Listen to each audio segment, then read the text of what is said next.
তোমারে তো আমি বিছাইতে বিছাইতে হয়রান হয়ে গেছি আর তুমি এনে কি আরো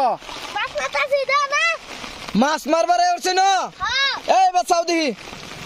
মাছ পাইছো নাকি না হুদা হুদি আইলের চিবার আইলের চিবার মধ্যে তামসা শুরু করছো কই মাছ পাইছো দিছে এটা কেডা খলিল দুয়াই লগে এ খলিল কি মাছ তোর ভাই আমার সেডি হ্যাঁ সর্বনাশ করছে তোরা দুই ভাই মাছ মারবার আসছস আর আমি বিছাইতে বিছাইতে ব্যাগ বাড়ি দিছে মেলা বড় মাছ দেয়া যা মাছ কি একশন দেবে আমরা দুইলে দিতে না তোর বৌমারে দিলে দিস হ্যাঁ গুড়া মাছের চরচড়ি খাইতে বিরাট ভাল লাগে খলিল কোনটা কও খলিল কি মাছ খাইতে স্বাদ লাগে বিরাট হ্যাঁ এই সাথে তো উড়াই নেবো গা বাতাসে তোর এই বুদ্ধি কই পাইছস তুই ওই যে ইয়া দে এই মাথার